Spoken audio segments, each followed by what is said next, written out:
younger, the trail condition is not a big difference on there, so it's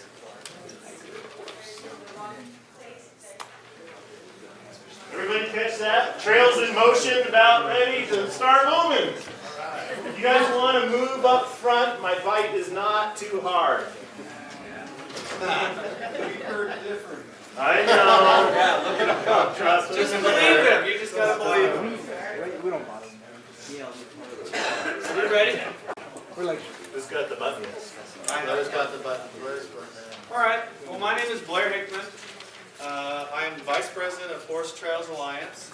I've been actively involved in trails for about 4 years, so I know I'm kind of a rookie compared to a lot of you people out there. So learn a lot.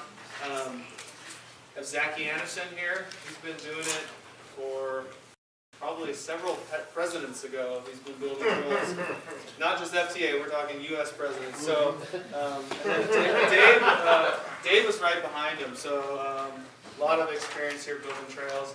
We've been learning a lot as we've been building trails.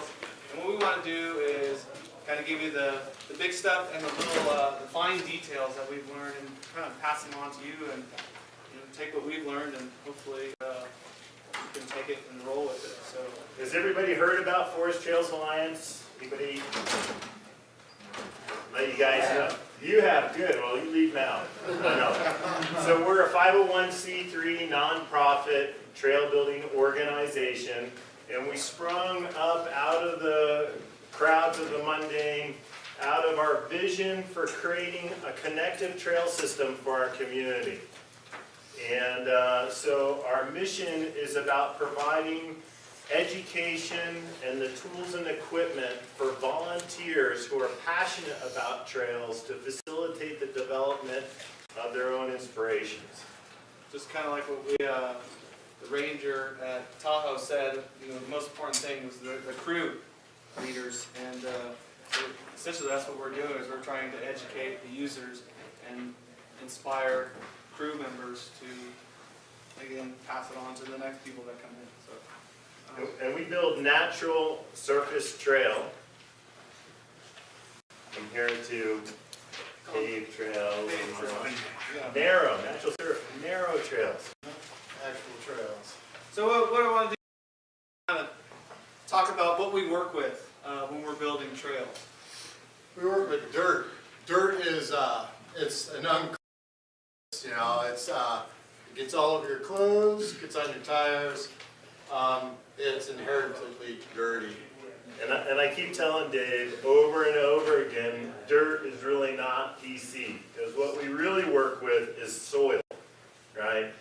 And soil is a natural body of particulates that basically we find on the surface of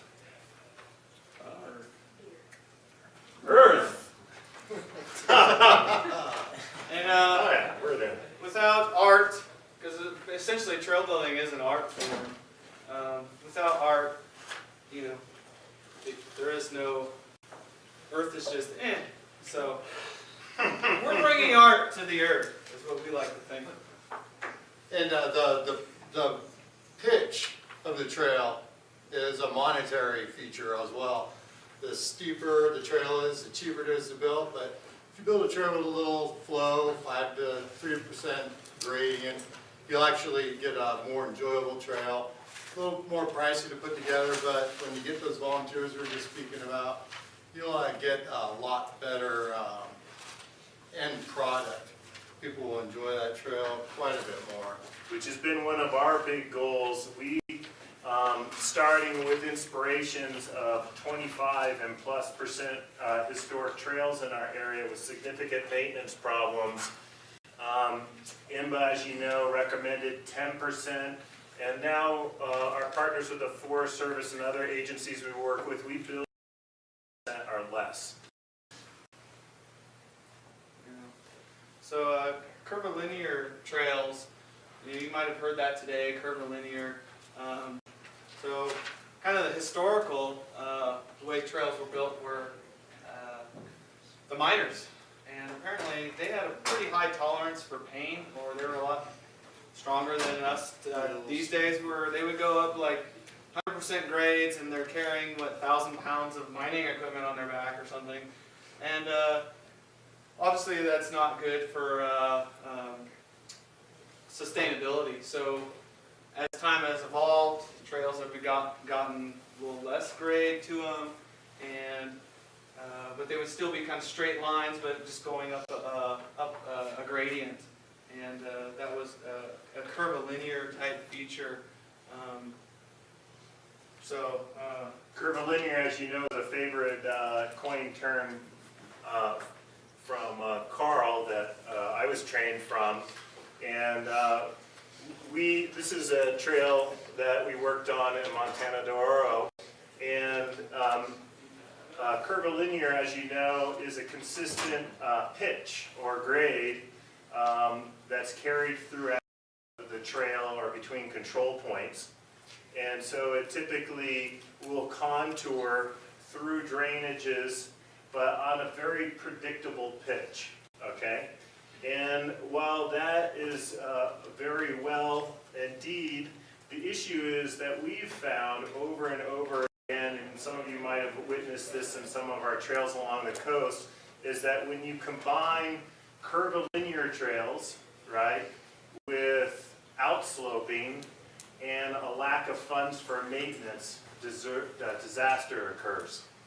And so what we do, and what's shown on this photo here, is we use a lot of undulations or grade reversals designed into the curvilinear feature. So even it looks like the thing wiggles like crazy, Greg over here, I can guarantee you, has got this thing down to 0.25%. And so it's a very intuitive and consistent climb and elevation towards its destination, which is Oaks Peak. But then there's an alternative to curvilinear. You can meander. A meandering trail is really, it's going to get you there, but it's going to get you there a little more relaxed pace. You're going to see a little more. It's not so direct to the point. We built a couple trails recently. One of them is the Scotts Trail, and with the limited amount of property we were allowed to use, we created a meandering trail that took you to many features on that hillside, making your way down to the Scotts Flat Lake with a couple of vista points to stop and relax at, and meandering trails just seem to give us a little more time on the trail. So another consideration about meandering trails compared to a curvilinear, what I call a driven trail is an objective-based trail that is going from point to point. Like in the Oaks Peak Trail in the previous photo, there is a dramatic amount of gain of elevation that needs to be achieved. And so very often trails will follow alignment for a long sustained period. A meandering trail won't follow such an intuitive alignment, and like that cool little arrow there may seem irrational at times, but it may follow the terrain or go to natural features. One of the problems with a curvilinear, especially with more aggressive pitches, is they tend to be desirable for downhill mountain bikers. And so when you have really long sustained descents, right, then that can create user conflicts through excessive speed. A number of trails, like the one Dave just mentioned, it's a 5-mile descending trail from a pub to a swim spot, okay? Use a meander. Unofficially, those are the two characteristics most people utilize. And so when we're working with our land manager who was maintaining a campground at the lake, and they had this vision of these people plotting and I'm visualizing heavily armored mountain bikers coming down, we had to make sure that our design was progressive enough that it inspired that type of user group really not to utilize this trail. So on that descending alignment, there are 2 half-mile climbs. And it does not take much elevation gain to uninspire a downhiller. Okay? So just by thinking about the characteristics that drive conflict and stuff, I think that by designing in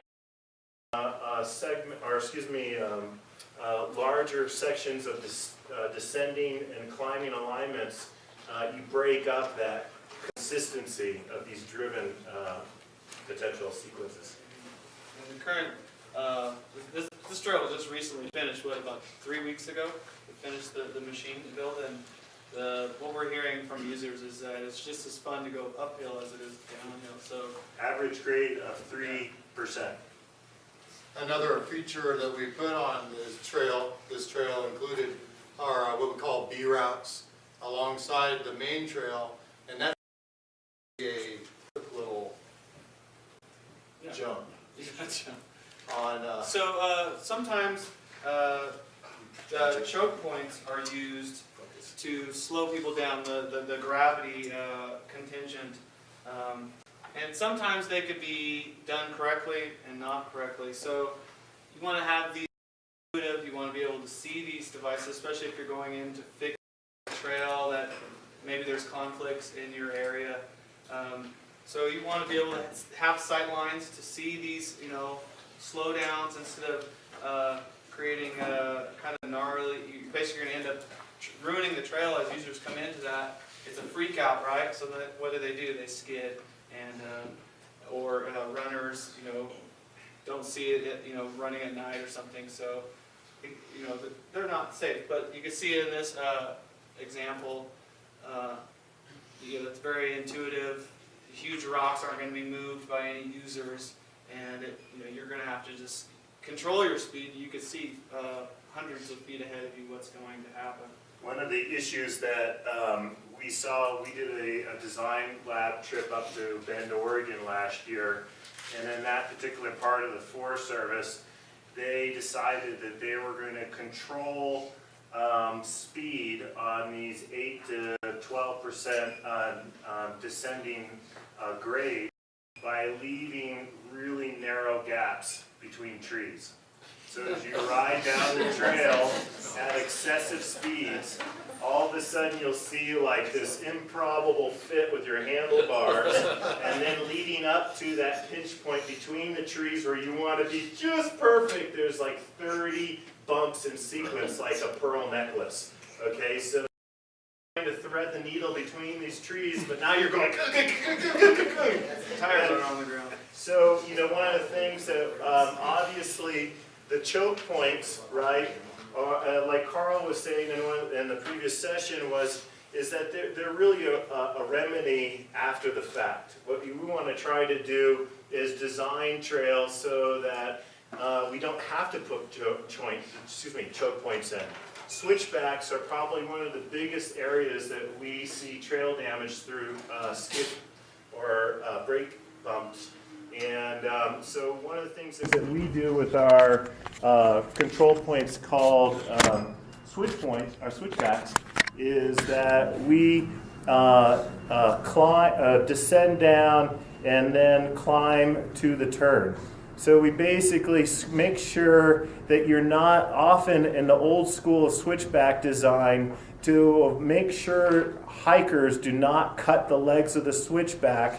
They increase pitch going into the switchback and then really quickly descend steeper than normal away from the other leg to try to create as much gap in there. The issue is that with those super steep approaches to a hairpin turn like that, and which often may include poor line of sight, you will get skidding and brake bumping.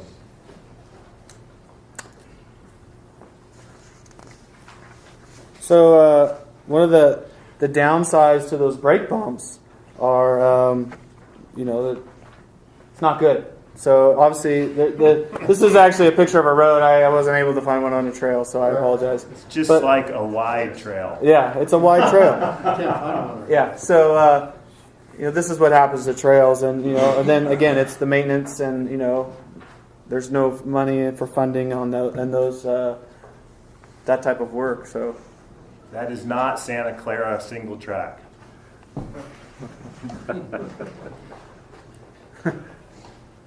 That's me, yes. So back to the B routes that I jumped ahead of the A route on was the concept of a B route is to give a trail user, runners, riders, the like, something to challenge themselves while they're riding. And it's a familiarity to the trail itself that will allow you to pick these B routes up the more you get used to the trail, or the more you get used to the trail designer, this little routes off to the B route, to find that B route. And they give the trail another added quality that brings a little more adventure for everybody, being not everybody is up for big rock tabletops, or say a really neat rock wall that you might be able to ride along the top of, and then the like. So it's just really one of the things that's a nice feature to put into a trail built such as this. The idea with B routes and also just these types of trail features, it's really no different than a stretching bar on the side of a running trail. What you're trying to do is accommodate the needs of the user while having the trail serve a broader group of users. So a B route, ideally what we're trying to do is motivate choice and responsibility. And so very similar to other recreational activities that include risk like rock climbing, skydiving, and whatever that are totally fine. You know, for our goal is not to design trails that have inherent risks as a must ride or must walk feature. So there is a clear desire from cyclists, as an example, right, to engage themselves in challenge, okay? And our goal, working with different land managers, is to identify what is that comfortable level of risk for that land manager, and how do we create choice and responsibility with the user engaging in that. And what Dave was saying about familiarity is one of the techniques that we've utilized, and is not in this one, is that the approaches to the B route are actually narrower and they're harder to see. actually, that is apparent in this one. And well, The entry to that is. so the bottom line, user, if they see the feature on the side as they go by, they have to really want to choose to engage themselves on that and go back and then enter the B route, rather than just seeing something coming up and going, someone ahead of them or whatever decides to engage that without the awareness of how difficult it is or what it entails. And so this is these kind of concepts are ways that we attempt to find medium grounds the user's desire versus the level of risk for the land manager. If you guys have any questions in there. Please. So one of the things that we love to get into developing trails with care. The Stone Arch Bridge, done around 5 of these. This took around a day and a half for. They're not very complicated. Compared to the other bridges that are kind of more product, you know, the Stone Arch Bridge into the trail. The thing that we really try to employ also is by engaging people in the quality of experience that they want